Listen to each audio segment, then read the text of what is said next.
Hello, and welcome to this evening's Brookline Booksmith virtual event with author Racquel Marie to celebrate Ophelia After All, in conversation with Tashie Bhuiyan, Gong, and Christina Li. My name is Rachel, and I'm a bookseller at Brookline Booksmith in Brookline, Massachusetts. To those of you who are familiar with our event series in our store, it's wonderful to have you back. And to those of you who are here for the first time, welcome. We're so happy to have all of you here with us tonight and really appreciate your support of an independent bookstore and incredible authors by participating in events such as this. Now this evening, we're so excited to have Racquel, Tashie, Chloe, and Christina here with us. Moderator Tashie Bhuiyan is the author of Counting Down with You and a New Yorker through and through. She recently graduated with a bachelor's degree in public relations and hopes to change the world one book at a time. She loves writing stories about girls with wild hearts, boys who wear rings, and gaining agency through growth. When she's not doing that, she can be found in a Chipotle or bookstore, insisting 2010 is the best year in cinematic history. Read Tangled and Inception. Moderator Chloe Gong started writing at the age of 13 and is now the New York Times bestselling author of These Violent Delights and its sequel, Our Violent Ends. She's a recent graduate of the University of Pennsylvania, where she double majored in English and international relations. Born in Shanghai and raised in Auckland, New Zealand, Chloe is now located in New York, pretending to be a real adult. And moderator Christina Li is a kidlit author from the Midwest who now resides in California. She wrote the beginning chapters of what would become her first novel at the age of 12, and has since released her debut middle grade novel, Clues to the Universe, in January 2021 from Quilltree Books. Thank you to Chloe and Tashie and Christina for being with us tonight. Now I'm thrilled to introduce author Racquel Marie. Racquel grew up in Southern California, where her passion for storytelling of all kinds was encouraged by her friends and big family.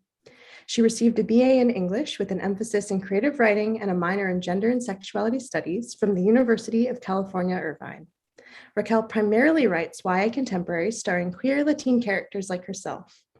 When not writing or reading, she loves practicing beauty and special effects makeup, watching and producing YouTube videos, and teaching herself to play the ukulele in spite of her extremely long nails.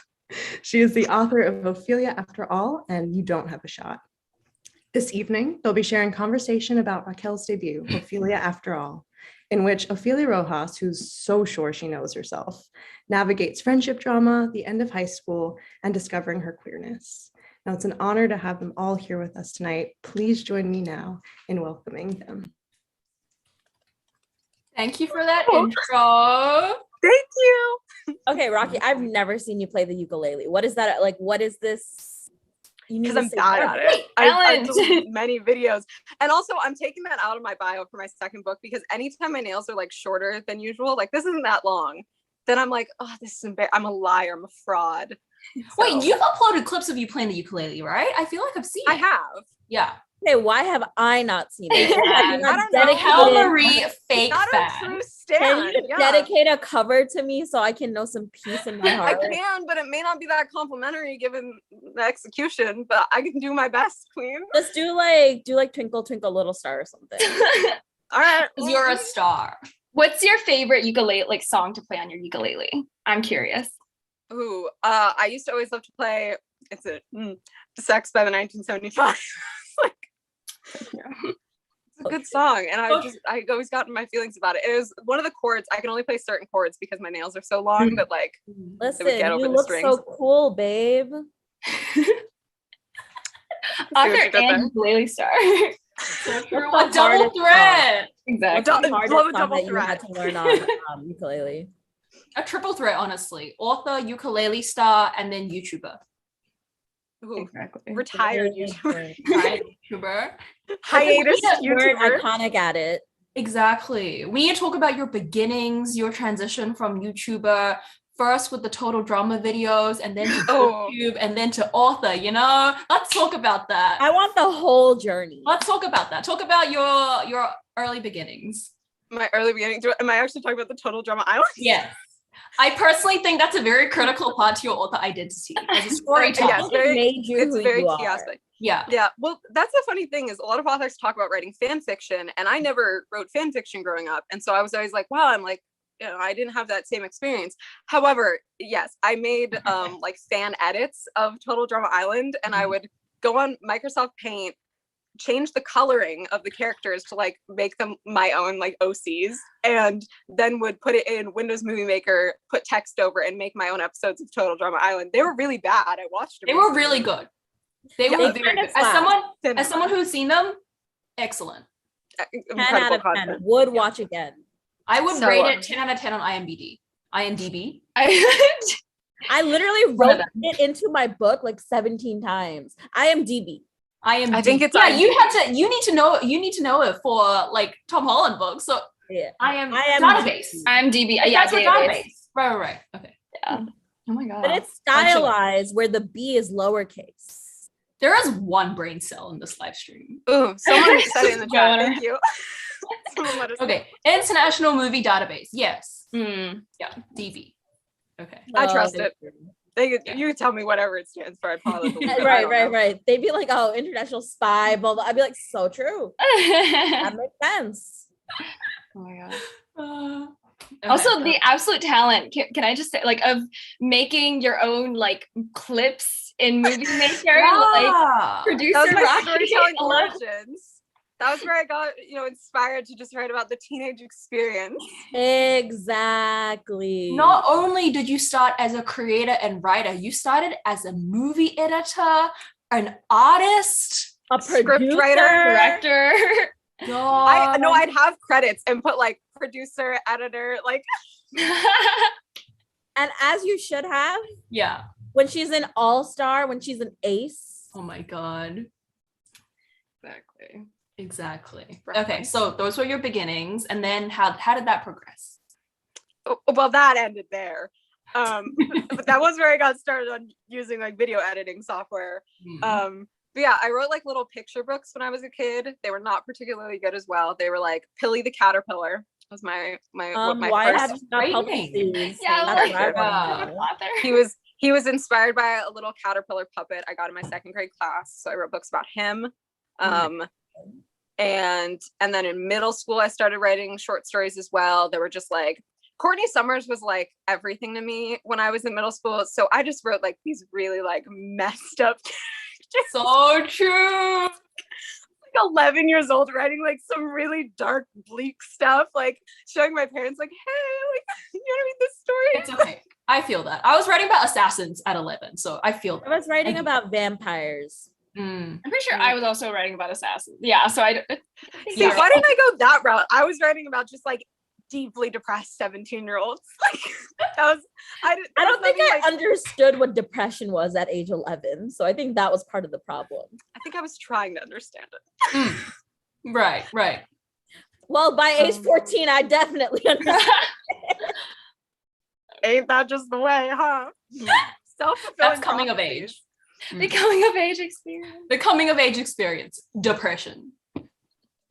Yeah. Right. New titles for new books in the future. Everyone go to therapy challenge. But yeah, so I continued writing, and I wanted to be an author when I was really little, but I have always been a simultaneously very romantic person, but a very realistic person. And so at age like 7, I had established like being an author is an unrealistic career path. I'm going to go get a degree in business. I'm going to go to fashion school. I'm going to become a fashion designer, start my own, like that was like, this is my plan. You Like, knew this you is wanted my to go to strategy. business school at age 7? I was like, I'm going to go and like major in business and then be like, go to fashion school after. Yeah. I don't know where I got older and then was like, math and I don't have a great relationship. So that's certainly a decision. But I just felt sort of like apathetic about the plan as I got older. And by the time I was a teenager, I was like, ooh, this whole future thing doesn't sound that fun anymore. And then I learned that you could major in creative writing in college. And I was like, maybe give that a try again. And then I wrote my first book, my junior year of high school. Why did we skip the entire booktube section? Because girl, I had 3,000 subscribers. I was not like, that's 3,000 more that than was, us. That was the creation of Blonde with a Book. that. I mean, that was the origin of. And now you are blonde with her book. I am. You manifested this. I made the little joke in my acknowledgements. Yeah, exactly. I know. I saw it and I teared up. Yeah, that was a cute acknowledgements. Yeah, but I started getting involved in the book community in college because I started reading again like my senior year of high school and my freshman year of college, and I started reading so much compared to like I didn't I like bothered my friends by talking about the books that I was reading, and they all indulged me, but I didn't have people to like mutually talk about the books I was reading with. So then I made my YouTube channel, and then I made my Twitter shortly afterward. And then that's sort of how I ended up getting really involved in the book community as I am now. Which is why I think it's funny. I like have a lot of connections in the book community, but I never had like a huge platform, which is I think the sort of interesting thing. Like I ended up making a 3,000 person platform. If you try to squeeze 3,000 people into an assembly hall, that would be a crowd. Okay. I mean, true. Out of those 3,000, you convinced at least half of them to pick up these books. All right. Where is it? Oh, are you pulling the Charlotte on the floor? This is an influencer right here. Okay. Not you stealing my questions, Chloe. I was fighting in the trenches I'm for those books for years. I was like, no one will talk to me about these books, so I'm making everyone read them, and we will all then talk about them together, and it worked. Talk about what it's like knowing that once you were just like a fan of these books, and now you're friends with the author. Yeah, I mean that's like a really weird thing about being someone who is in like the online book community and now being an author, is that like I am now friends with people who I was just like sitting in this exact same spot, like making YouTube videos about a few years ago. And it's like such a weird experience. Like I feel like in so few other industries is there like that ease of connection. Like you usually have to like shoot up to stardom to end up being like communicative with people you used to be idols with, but authors are kind of this like open space. And so once I got in, I can't stand Dustin. Not talking. He said that privately too. It's not even to public. It's to host a panelist. Anyways, so yeah, it is very surreal now. Like the fact that like even like Nina Moreno is the one who his blurb is on the top of the cover of my book. And like Don't Date Rosa Santos was one of my most anticipated books ever. And like Nina and I are friends now. Like I love Nina. And like that's so surreal to me that in like 2019 or 2018, I was freaking out about this book, and now her words are on the cover of mine. It's a very like trippy experience to me. Like thinking about how like if I wasn't an author, I would be picking up like our books and I'd be reading them and I'd be like, oh my God, that's so cool. Like I'd be like, wow, like Racquel Marie, Chloe got like that's so crazy, right? But now like we are those people. Like that's weird. Isn't there also there's also that like added aspect where it's because we were the target audience not so long ago. So we've migrated from I'm gonna read all of these books because they were written from me, and now we're writing them. And there was such a thin line in between. Right. Yeah. Which is why I think it ends up like where we're reading each other's books and we're sending each other voice notes like, oh my God, what is this? Yeah. Well, that's one of the funny things when people are like, oh my gosh, like Ophelia like sounds like a real teenager. I'm like, because I just turned 19 when I wrote this book. Like I'm like a year older than her, like in my mind. Like exactly. And they start aging with us. Yeah. Yeah. Children. Babies. They're growing up. Oh. Wait, so what was it like being like, so like going from I guess one side of the signing table, right, where we're like, I feel like we've all had experiences where we've been like kind of waiting for the author just for like a chance to like speak with the author and everything and have them sign our books, and then like what was it like at your launch event when you were on the other side of the table like signing stuff? Like I want to hear all about it. Yeah, I mean, it was like incredibly surreal to have people walk up to me who had read it and were like excited, talking about the characters, or just like people who are kind of shy, and like that sensation of knowing what it's like on the other side of the table, and you're like really excited, like what am I going to say, like am I gonna know what to talk about, being on the other side of it, and like now feeling how enthusiastic I am to have that like brought to me, because you're always like as a fan of something, you're always like, oh my God, I'm gonna annoy them, like I'm just like, it's so embarrassing that I love it so much. And then me sitting there having like even just like a handful of people say nice things about my book or having been excited for it, I'm like, really? Thank you. Like, which part of the book have you been most excited for people to get to, like the big reader reactions without like too many spoilers? It's hard for me to spoil it, but I always know, I pretend I don't, but I always know when people have reached like sort of the biggest, I guess, revelation in the book, because people will yell at me. And I'm always like, what? What did I do? But I always know what it is. But I guess people's reactions to like the Ophelia like I guess the second half of the book is usually the thing I'm the most excited to see people's reactions to, because that's usually when things start going like downhill in books in general, or just like any story. But I particularly like to see where people's reactions start coming into play when things get a little messier for all the characters. Rocky, were you expecting everyone's reactions to be so like emotional and like everyone's just crying while reading the book? Okay. I sent you a literal tears coming down my face picture. Crying. See, I guess like, I don't know, I'm obviously emotionally invested in my book. So the person who just said they started crying from the acknowledgements, me too. I literally read the acknowledgements and just started crying. Yeah, like I obviously cry over it because it's like my characters and, you know, I relate so much to the story, but I feel like I've been very surprised. I didn't expect that I wrote a book that made people cry that much. And I remember when I told my friends I saw them pop up in this chat, that like Ophelia After All is like the happiest book I've ever written. They were like, excuse me? It's like, what do you mean? It's like a really because a lot of it is happy crying, but it's wholesome. That's emotional crying. You cry, but it's like a cathartic cry, you know? Like, exactly. But I wasn't expecting that, and I've seen people's like display names on Twitter. Like they interact with me, and like I don't know whether I should comment on the fact their display name will be like so and so is crying over Ophelia After All. I'm like, sorry. Really yeah, because it's not like oh my god, my life is over crying. It's like, this is so well done, and they're talking, they're realizing things, and that's where the tears come in. Oh, the best kind. That's like realization. So nice for me too, because one of the things I love about reading is that they're like a safe space to sort of like get out feeling, like when you read something that like just makes you feel like happy. It's not even like you're sad crying, which is like resonating, like wanting to hug the book crying. And so when people like talk about having that experience reading something I wrote, I'm like, that's what I love about books. So like it's the feeling, the feeling seen with the capital S of it all. Precisely. I don't know what this was. It's the most tender form of love. Exactly. So true. Yeah. So Rocky, how did Bellark influence your writing career? You know what? It has not in this book. We're getting into the real questions of it. But no, Bellark and Bran and Jamie from Game of Thrones. I have a dream project that I talk about sometimes online that's like an adult cult paranormal human sacrifice series.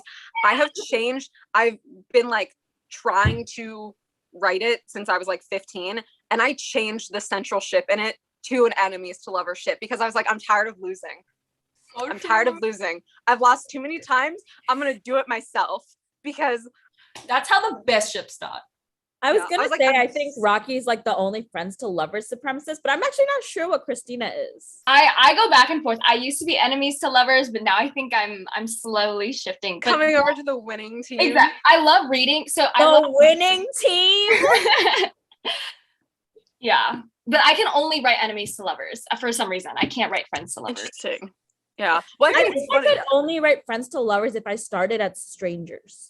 I don't think I could do like established friends to lovers. Oh, but then is that still friends to lovers? Isn't that just strangers to lovers? I guess it depends on how long the book series is, right? Because if you get like to the midpoint and they're like besties, there's still 2 books of like, you know. Yeah. Well, that's what's funny is that like I'm such a friends to lovers stan, but like my first book, there's not like a ship dynamic necessarily, right. And then my sophomore book is contemporary, not a romance.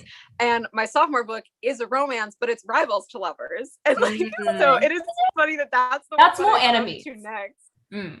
Maybe you're a to your own kind. No, because I've explained before, my favorite is friends to lovers. My favorite type of friends to lovers is enemies to friends to lovers. And I know that sounds like that my favorite is enemies to lovers, but it's not. But enemies to friends to lovers is a subsect of enemies to lovers, not of friends to lovers. It's a subsect of both. It's not. The feelings are different. I think it is. The feelings are different. No. It goes from the feelings of hate to love. Yeah. Okay, but things like, I'm bringing up Bellark, and no one's going to talk to me about the fact they don't end up lovers. You go in the books. Like, yeah, in the books they are. But like they're enemies for like 2 minutes. And then he's like ready to murder her. And within a couple episodes, they're like, I need you, run away with me. I love, it's like, Okay, that's like, but I would still consider it an enemies to lovers ship. I agree. But like my favorite part of it is the friends to lovers part. I think that's what I That mean. doesn't It's make like, it a friends to lovers when people ship. say no, but when people say that they love enemies to lovers, I feel like they like the angst of like True. the knife. They like the throat threatening. stuff. They And, like the I like the moment where you're like, this is the person that understands me and I feel safe and comforted. And like that's I guess what I mean about my emphasis is like that's the part I'm interested in. Okay, you might have some rights there. Thanks. Just a couple. Like maybe like one or two. One or two. Yeah. Yeah. LMAO. Can you tell us how thermodynamics represents the theme? We're not doing thermodynamics again. I'd explain the second law of thermodynamics at my in-person lunch. I'm tired of having to explain the second law of thermodynamics. What about all the curious readers? Google it or ask your brother. Okay. That's what I How would does do. it represent the theme of Ophelia After All? I can't do this on my own. I needed Nina to help me out when we established. Fine. Okay. Wait, what is the second law of thermodynamics? It's the creation transformation, right? This isn't No, a it's the genuinely just don't know. chaos. Oh, okay, never Like- mind. Oh, But related to thermodynamics, Oh, good. not really. You should talk about your character creation process instead, kind of like how the universe created something out of nothing. So true. Like how your brain creates something out of nothing. So tell us about that. So true. So true. Well, with Ophelia as a character, she's probably the thing that changed the most, I guess, out of stuff in the book. Like the plot stayed very much the same throughout the entire process of like, because I originally wrote it, I guess I probably should have said this. I originally wrote the book in NaNoWriMo of 2017, and then like revised it for years. But Ophelia initially was a lot more like me, like dressed like me, I guess acted a little bit more like me. And love the self-insertion. Yeah, I love the self-insert. I was like, I'm feeling that. We've all been there. Yeah, I was like, I'll fix it later. And I had a moment in a college class later on where I'd always named Ophelia after Ophelia from Hamlet. But I had a moment later on where I wanted her to have some type of hobby, interest, something that like motivated her. And I was in a Faulkner and Fitzgerald college class and I wrote down, I still have the piece of paper, Ophelia likes flowers. And I was like, all right, we're getting somewhere, because Ophelia from Hamlet has all this floral imagery associated with her. And I thought it would be funny. Yeah, exactly. She has all this floral imagery, but her thing are roses, and roses are not one of the flowers that the original Ophelia was related to. So I thought that was kind of a fun twist, but it's like a romantic thing. And so that really changed her character then, because I was able to lean a lot more into like, okay, she's like a huge romantic. Like she always wears florals. Here's a hobby that she has. It's kind of a niche interest. I had to research stuff because I can't keep a plant alive to save my life. And that opened her up as a character a lot more, instead of just like, it was like a little leaning more toward like a self-insert at first. And now like we're very different in a lot of like how we dress, our hobbies, our interests. But that was really key to figuring out her character. And then a lot of the other characters were pretty much the same.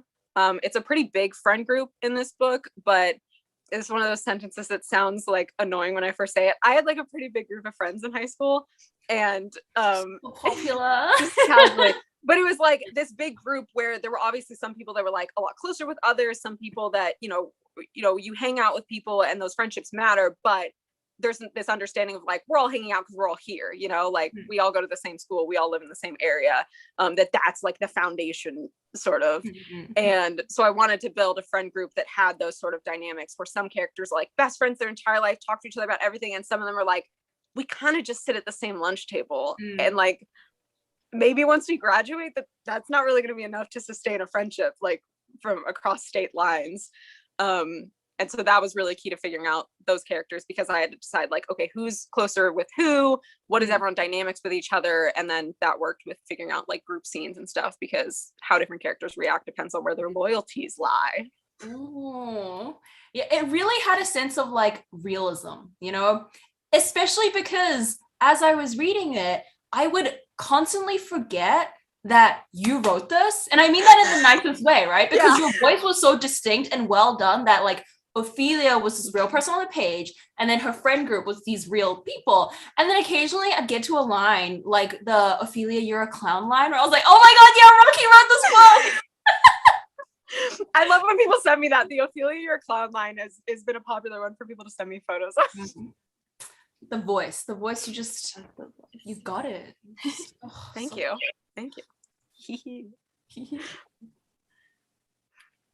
I was always wondering, like, because I really love just how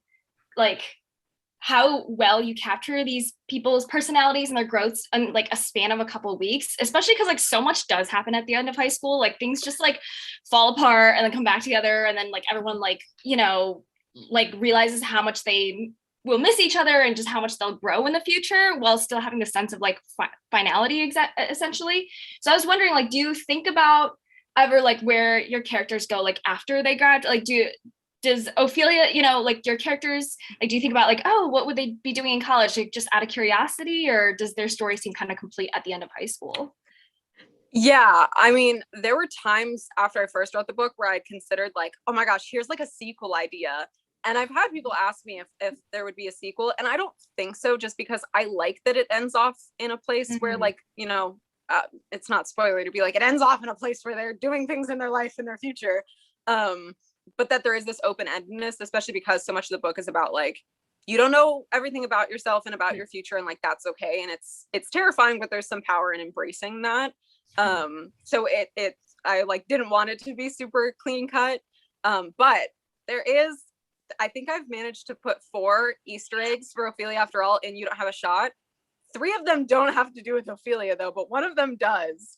And it you know, gives you a little idea of a little bit about what she may be up to. But I liked the idea of establishing a little universe, because I love reading books by authors that like you can see little snippets of other books of theirs in it. And so I was like, let me just do like some subtle weaving in here. And my editor picked up on one of them, and she was like, is this an Ophelia reference? I was like, it absolutely is. Can I keep it? I'm like being really self-indulgent.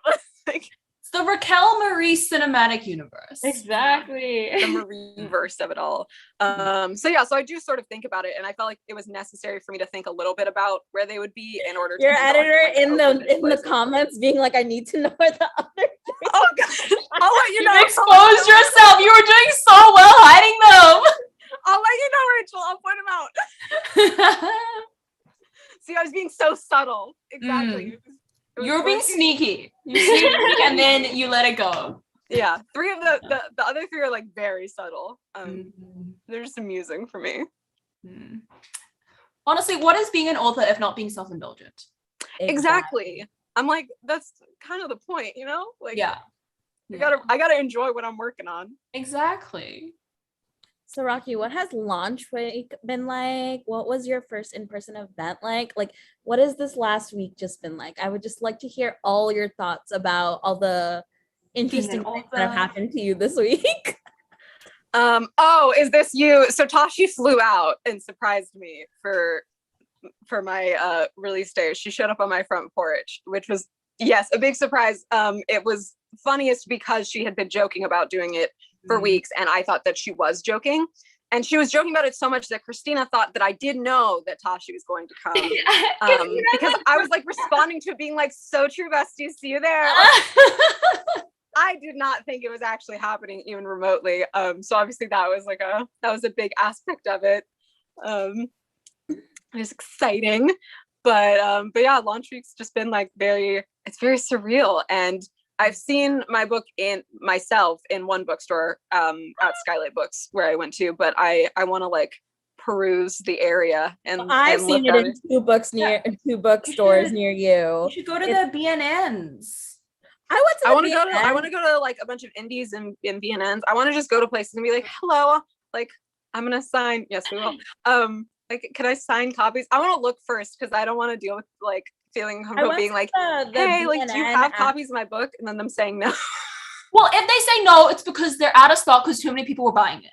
Exactly. I went to the B&N at the Grove and they just hadn't put it out. Like, they had it, but they literally just hadn't put it out. And I was like, can you put them out? And they were like, harassing the booksellers. Yeah. Put it on the tables, not even just the shelves. The front table says you walk in. And you were at the last bookstore.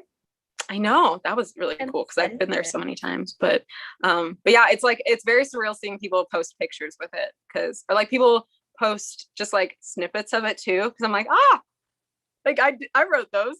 You But did? it's also weird because So I'm like, I pristine. remember just being like 19, like sitting in my apartment, being like a depressed little queer, like, let's just work out some trauma. And now I'm like, it's a book. That's crazy.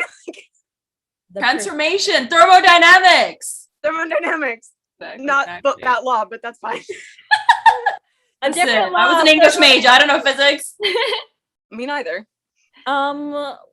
Which of your characters is most like Nicolas Cage, and who would Nicolas Cage play in the Ophelia After All movie, if there was one? I think Sammy has the most Nicolas Cage energies just because he's easily the most chaotic of the characters.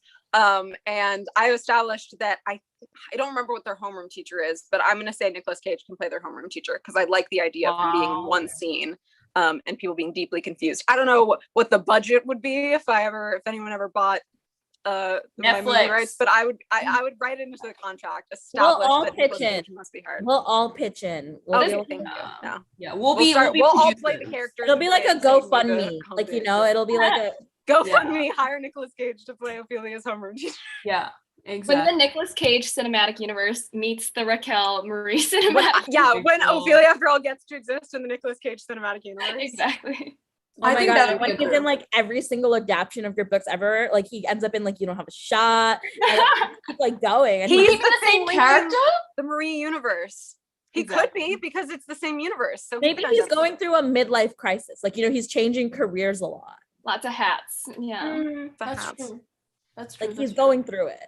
Yeah. He would be like Stan Lee appearing in every Marvel Renaissance man. Exactly. The thing tying it all together. Oh my god, wait, then he should be in all of our adaptions. That way we can establish a universe. Gotta tie them all together somehow. I don't want to mine is just in the past. It's very easy to slot in. Yeah. Well, mine and Chloe's already are in the same universe. Yeah. They are. Yeah. We can just we'll work out the family tree. He's like an immortal. He just exists. We'll figure out the details later. We'll link them up together. Okay. Maybe he like was reincarnated, you know? Like, no, he can be immortal. An immortal vampire. but then why is he teaching homeroom? Why did Edward Cullen go to high school that many years? Some of us write contemporary best. We don't want to answer that question. Those are two different, like. Vampires do. What's like vampires need jobs? Right. Benefit the economy. So true of it. Not a capitalist vampire. Okay, moving I feel on like if you live that long, you're probably given to capitalism. Disagree. This is why we should all aim to die before then. Anyway. All right. I'm sorry. Go for it, Chloe. I was just thinking of one. Okay. Oh, Christina. Yeah, Christina, go. Oh, this is a sharp 180 from Nicolas Cage and absolutely fine. Yeah, do it. Take the 180. Take us away from this. So I would love to ask a question about music because I know that music is like really important to your writing process. What songs did you associate like most vividly with the process of writing Ophelia? Like what were some of the like, key songs that you like kept coming back to? See, associating the process is different for me than like the plot, because I always say the song that I associate the most with Ophelia After All is She by Dodie. It's like it's like essentially the plot of the book.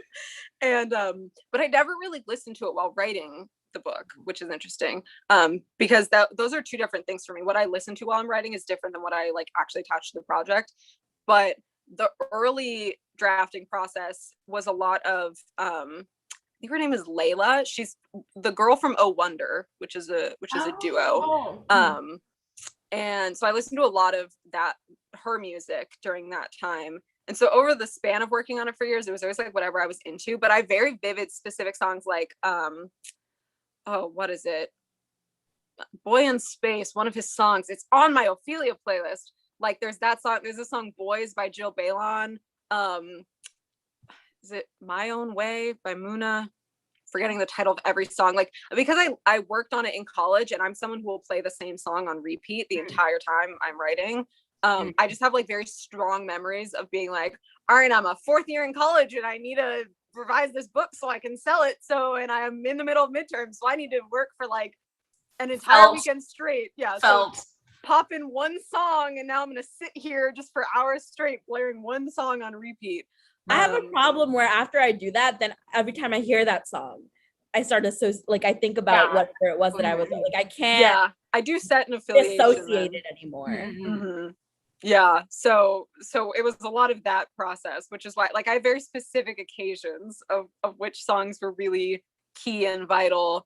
929 by Halsey. I remember there was one time that I listened to that nonstop. It's one of my favorite Halsey songs. It's an underrated gem.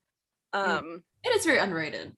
It is. The whole Manic album is very underrated. Yeah, I was gonna say. Yeah, we've had this discussion. Is that I'm a Manic apologist. You are. You are. Now you feeling like you have to apologize for it. But yeah, music is. I shamed her.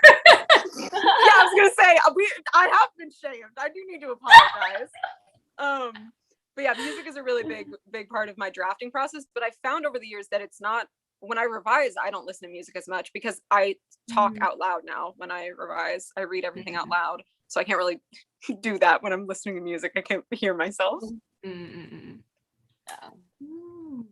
Obviously, we're all at this event together, which is like a sign of like us like in publishing, like finding each other. So what like do you feel like has helped you like in the publishing industry specifically, like finding people and communities, and like what advice would you give to like aspiring writers and all of that? Like what do you feel like is really helpful? I love when Tashie said, what are you thankful for finding? Inside she's thinking me.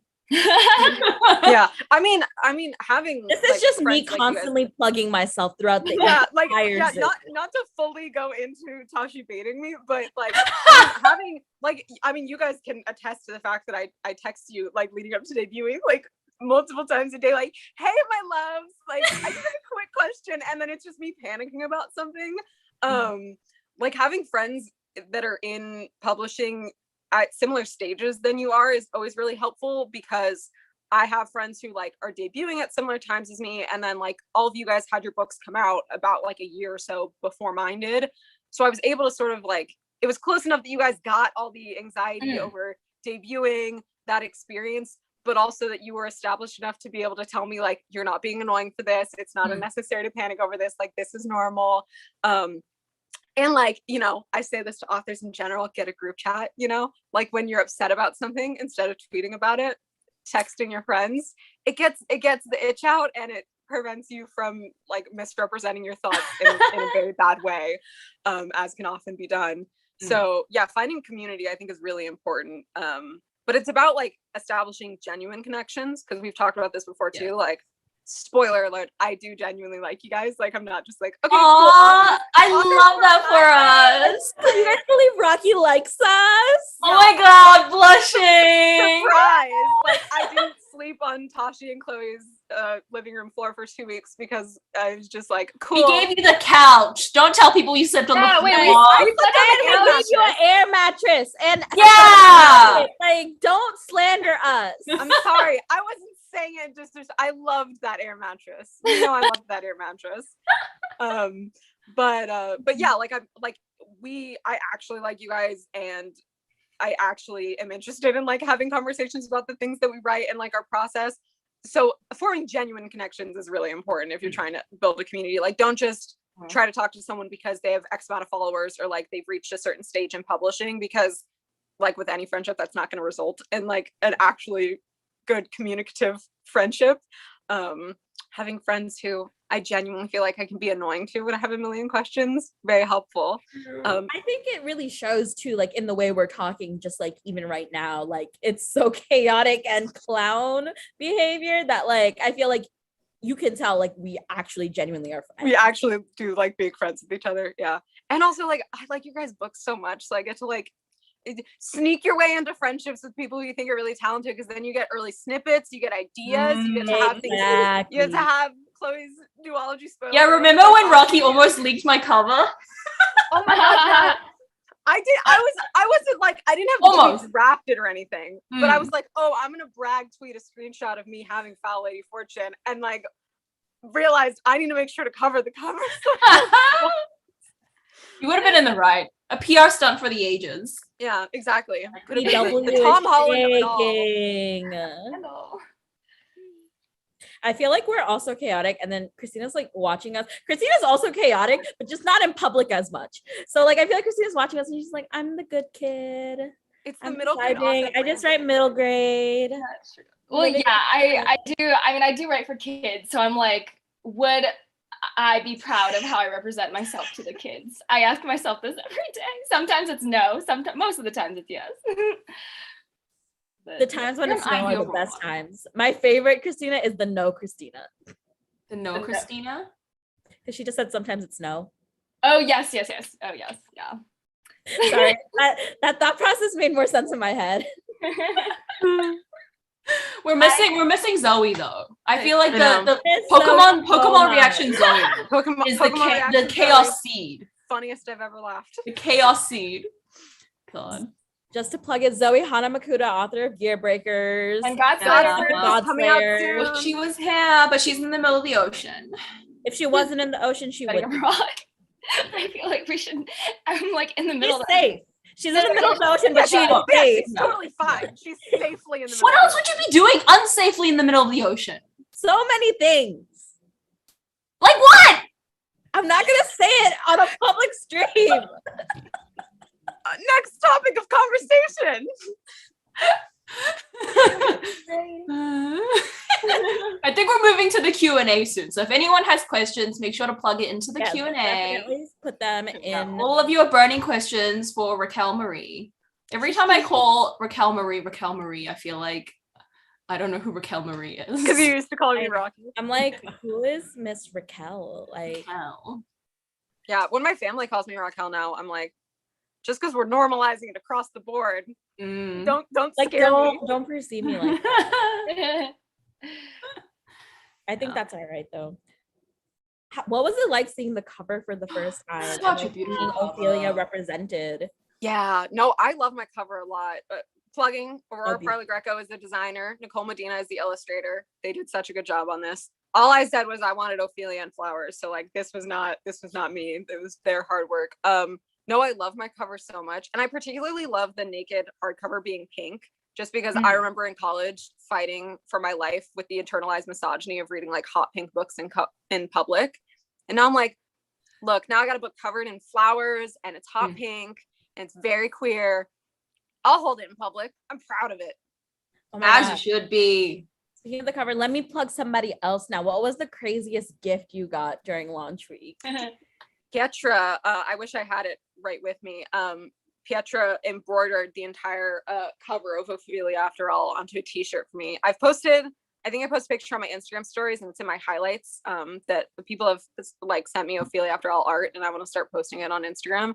Oh, the but art is so cute. I know. So People have sent good. me some really adorable drawings of Ophelia that I want to post soon. Yes, and the bookmarks. The little pro bookmarks. The angel. I feel like Ophelia also has such a strong brand now because every time I see like roses, I'm like, Roses. it's so cute. Oh, me too. Mm. Every time I see anything roses, especially like clothes and jewelry, I'm like, I need to buy it for like being an author. Like that's not how that works. I can't tell the IRS that I'm buying Write it off in everything. your taxes. Yes, you can. Tax you can. write-off. I don't think that that's enough of a tax write-off. Yes, it is. Here's the It's thing, fine. not to like commit tax fraud on Maine, but like the IRS doesn't actually ask for your receipts so long as you're not like really rich or like having outrageous purchases. So We will circle back to Anyway, that. Tashie is not an accountant. That was not valid advice. Yeah. Feel free to interrupt her, Rachel. On that note, we have so many questions actually in the Q&A, so I figured it's best to get started and we'll do as many as we can.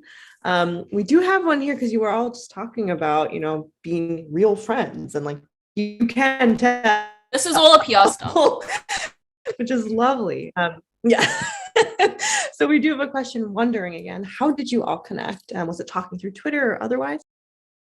I can at least attest to my experience was that I became mutuals with Chloe when her book deal was announced. And I think I became mutuals with Christina like mid 2020 I don't remember when Tashie and I became mutuals, but Tashie was the one that sort of wrangled us all together because she became friends with all of us. Tashie and I bonded over Bellark and then oversharing, like the first day that we talked to each other. Oversharing. And it was funny because at the time I was seeing, maybe now I'm oversharing, I was seeing a bad therapist for a few sessions, and she was like, it'd be helpful for you to like be friends with authors your age and like or at the same like level as you probably. And like a week later I was like, all right, cool, I did it, like because I became friends with Tashie and Tashie was friends with everyone else. And then one day someone like made a Twitter chat, I think Tashie was the one who made it, and was like, we're all like, it was my agenda authors.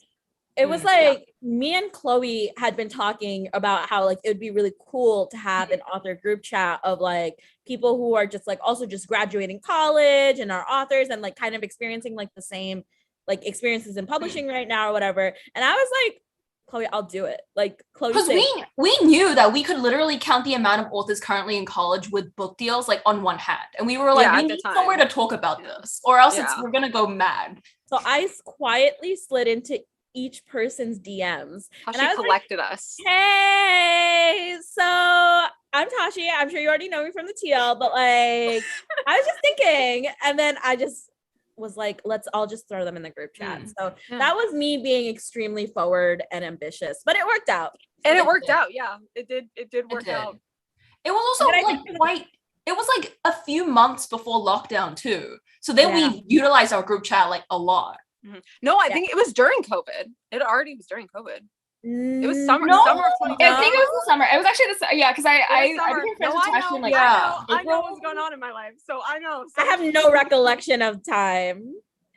But I think it also helps that we all have like very similar backgrounds and experiences like in fandom and stuff like that, and the way we like talk to each other, and just like also kind of like what we're trying to like achieve in publishing and stuff. So I think that also really helped with like how we connected with each other, because I'm sure if we had like very different goals, it'd be a lot harder to kind of like connect, but we all have like a very similar sense of humor, sense of personality, and then like sense of goals in publishing. Yeah. Also, the chat just said, is this the same group chat that was plotting romancing the heirs of publishing companies? Oh, no. Moving on.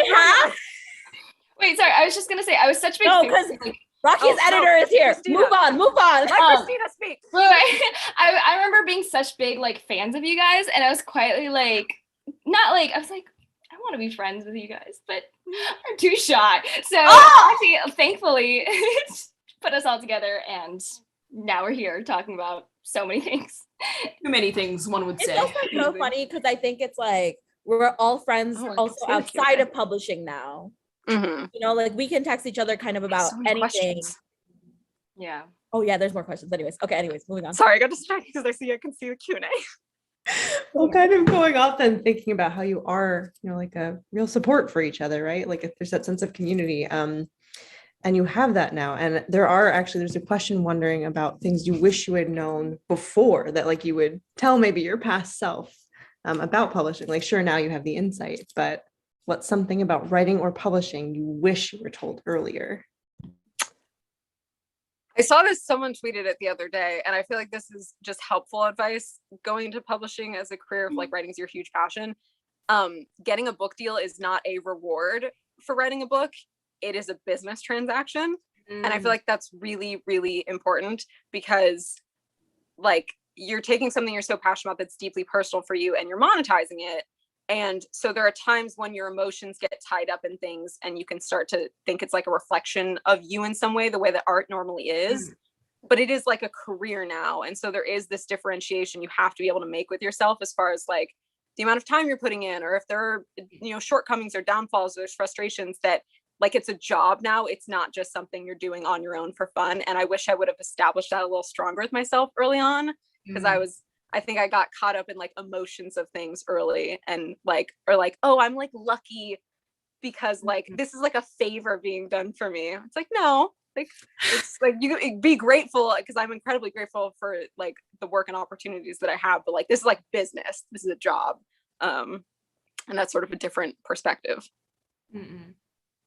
Yeah, completely seconding. I think you covered so much. I think that's the most important thing, honestly, of going into publishing as like an aspiring writer, maybe, that at the end of the day, this is a business, and there is no such thing as like solid rules of what you can and can do here. It's like will this make your publishing house money? Yeah, you can do it. Will it not make money? Maybe it'll be harder for you. Like, it's really, it all comes down to that. It is, at the end of the day, like a job, even though we put so much heart into it, and we are creating something that we love and, you know, gets to readers as a product of love, it is still a transaction.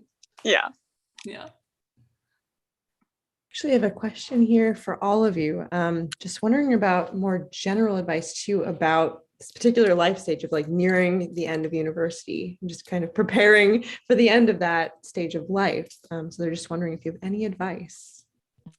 Ooh. Be strong. Be strong. Be strong. Be brave. Godspeed. I guess just like don't worry if you don't have everything perfectly worked out. Like I feel like you graduate high school and you think you need everything to work out, and then maybe you get to college and you're like, okay, cool, I actually have more time. But then college is finishing and you're like, no, this is the real one. Like, I don't know, I'm like, I'm gonna be 2 years out from college soon.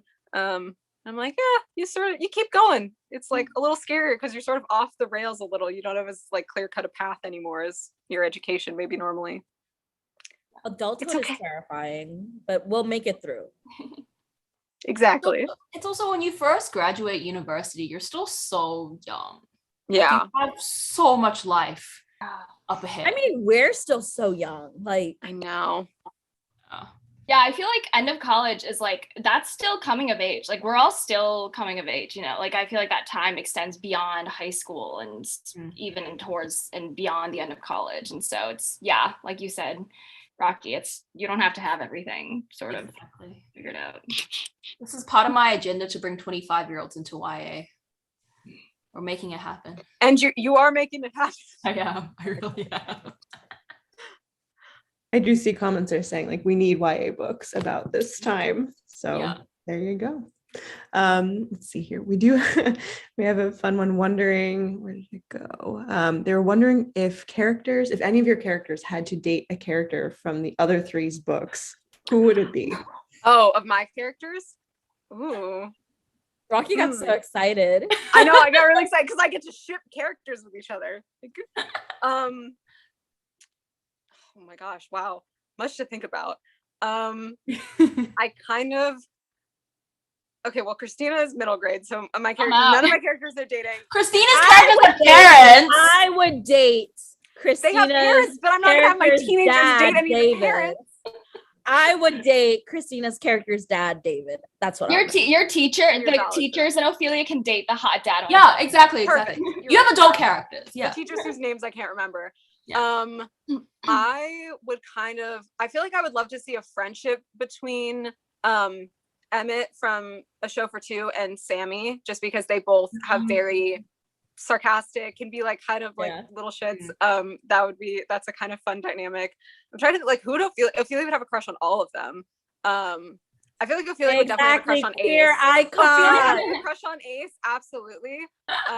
Ophelia having a crush on Juliet, absolutely. Oh, true. Exactly. Love that for her. Ophelia's an easy one because she would just have a crush on everyone. I think I've said this to Chloe before, but I think that Mina from A Show for Two would purposefully crush on Orion to make Roma mad. So true. So true. And that's valid. That is so valid of her. Exactly. This is great. Let's see. Actually, we have another one here wondering about, for all of you again, how did you navigate fitting in writing time with college classes, assignments, jobs, social life? We didn't. A lot of calendaring. Oh yeah, calendaring. I think scheduling really is like the key. Yeah, the thing that gets me through anytime I'm like on deadline now is that the revise and resubmit that I did to get Ophelia's book deal, I did while I was in midterms, my final year of college. And I looked at my schedule and I only had like 3 days in which I was able to actually work on it. So I did the entire revise and resubmit over the span of 3 days, scattered about. And each of those days I just like went and camped out in either the library or like my apartment had this sort of like study room. So sometimes it's not that, sometimes it's a lot of cramming things in, but you do just kind of have to figure out where things work in your schedule. But figuring things out beforehand, like planning is your best friend. A calendar is your best friend. You know what else? Like, it's also like we are kind of making the active choice to pursue publishing, right? So it's like a lot of times maybe someone would be like, oh, I want to go to this party, or like, oh, I want to go to this concert. And it's like, not that you can't go to those anymore, but like sometimes you might have to prioritize and be like, hey, like I can't go today because I'm going to be writing. Like, it's not like you have to cut out all of those things from your life, but like sometimes you have to decide like today is a writing day, or like whatever. Like I'm choosing to write today instead of doing whatever it is that I could be doing otherwise. Yeah. Me blaming my lack of social life in college on needing to have a career. So it's like, alternatively, you can do it all. It's just you will lose something, and then usually that thing ends up being sleep. Like for me, because I got my deal sophomore year, I did most of college in tandem with publishing. And what that usually looked like was I did college life from like, well, specifically I did academic life like from the afternoon to the evening. And then I did like social college life from the evening until late night. And then I revised from 2 a.m. to 4 a.m. So like, it's not healthy. But like, if you make it work, again, it's like it's prioritized. Exactly. Yeah. Like decided to prioritize writing over sleeping, which I don't know if we recommend, but it was it worked out. Look, this iconic #1 New York Times bestseller. Not that I am recommending people skip out on sleep. It's just that sleep to children. Yeah, not that I'm recommending it again, but it's always like sometimes you end up prioritizing it and you're like, I'm gonna choose pursuing writing like over this event. Sometimes you're like, actually, I want to do it.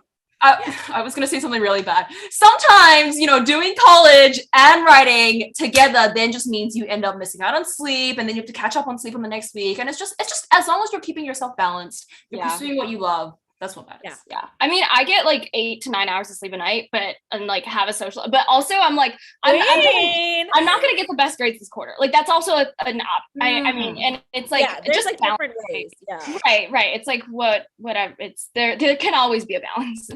Yeah. I need Dustin to stop Dustin needs to get his chat right. Stop speaking. Dustin tell graduate students should not be giving advice in the chat. But unfortunately, because I'm also now noticing the clock, we are actually just about a minute to the hour. This absolutely flew when by. We stay and we answer all the questions. Bye. Thank you all so much for submitting these questions. I'm so sorry we weren't able to get to more of them. Tweet it at us. Did we do like one last one? Well, so they're a lot. They're a lot. One of the last questions. Should we let Rocky choose? Should we let Rocky choose? Did I always know it's going to be a queer story? Yes. Do I have a playlist? Yes. I will make a public one. What's my agent's story? How do I choose my author name? It's my name. Will I write fantasy? Probably not. Maybe. What other projects? You don't have a shot. By Grony Type of Rose, Hybrid Tea Roses. We're going to tell us 2023 book, Sapphic Rivals to Lovers, soccer book. There we go. I answered a bunch of Yay! That was amazing. I think this is how we should end every event now. Is we should say, okay, yeah. Just go through. We set the standard. That's great. Oh, I'm so happy we could get through more of them. I should have just had you go through them. But I just want to thank you all so much again for being here with us tonight, for just a phenomenal conversation, and to all of you in our Booksmith community and beyond who joined us and submitted incredible and thoughtful questions. We really appreciate you spending time with us tonight. And for those of you too who would love to get your hands on a copy of the book with signed book plates, thank you, Racquel. You can do that through the page where you registered through 9 a.m. tomorrow morning. And otherwise, of course, find the book on our shelves. Yeah. But I just want to thank you all again. Thank you so much. Thank you, everyone. Thank you all. Rocky. Have a great